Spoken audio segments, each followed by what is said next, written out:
வணக்கம் ஃப்ரெண்ட்ஸ், நம்ம இந்த வீடியோவில் வந்து பர்கரில் எம்போரியோ எப்பாக்சி பிளாக் ப்ரேமர் இதுதான் வந்து மிக்ஸ் பண்ண போகிறோம்.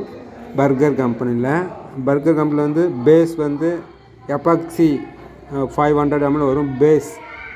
இது வந்து பேஸ் 500 ml வரும்.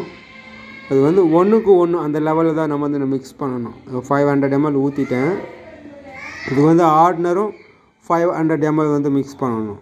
அதாவது 1 லிட்டருக்கு 1 லிட்ரு ஒன்றுக்கு ஒன்று அந்த லெவல் தான், வேறு எதுவுமே மிக்ஸ் பண்ணக்கூடாது. ஃபஸ்ட்டு வந்து நான் 500 ml வந்து 250 ml பேஸ் ஊற்றிட்டேன். அப்புறமா ஆர்டினர் வந்து ஒரு 250 ml அந்த லெவலில் தான் நான் வந்து மிக்ஸ் பண்ணுறேன். பாதிக்கு பாதி தான் மிக்ஸ் பண்ணுறேன். அதாவது ஒன்றுக்கு ஒன்று லெவல்.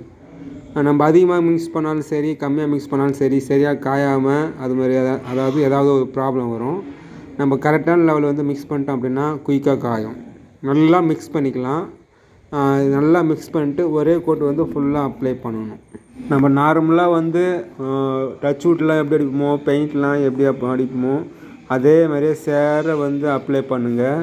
எங்கேயும் மெட்டீரியலாம் தேங்க விடாமல் ஃபுல்லாக ஒரே மாதிரி அந்த ஈரப்பதம் ஃபுல்லாக படுற மாதிரி ஃபுல்லாக ஒரு கோட் அப்ளை பண்ணிட்டிங்கன்னா கொஞ்சம் நல்லாயிருக்கும். பார்க்குறதுக்கு கொஞ்சம் மரம் கொஞ்சம் ஒரு கோட் வார்னிஷ் வச்ச மாதிரி தெரியும். இது வந்து 2 ஹவர் நல்லா காயும். 2 ஹவர் காஞ்சிச்சு அப்படின்னா மேலே வந்து நம்ம வந்து சீலர்லாம் அப்ளை பண்ணலாம். வெறும் எப்பாக்சி அடிச்சுட்டு நீங்கள் வந்து விட்டுட்டீங்க அப்படின்னா அது வந்து ஒரு பாலிஷ் போட்ட மாதிரி தெரியாது. ஒரு ஈரப்பதம் போட்ட மாதிரி தான் இருக்கும், அவ்வளோதான். ஷைனிங்லாம் அவ்வளோ வராது.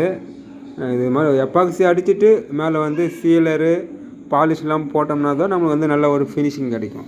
இது வந்து ஒரு பேஸ் கோட்டு. ஒரு செல்லாயில் அடிக்கிற மாதிரி ஒரு கணக்கு வச்சிங்களா, உங்களுக்கு தோறாமல் புரிய வைக்கிறதுக்காக சொல்கிறேன். ஒரு செல்லாயில் அடிக்கிறதுக்கு சமமாக இது இருக்கும், அவ்வளோதான்.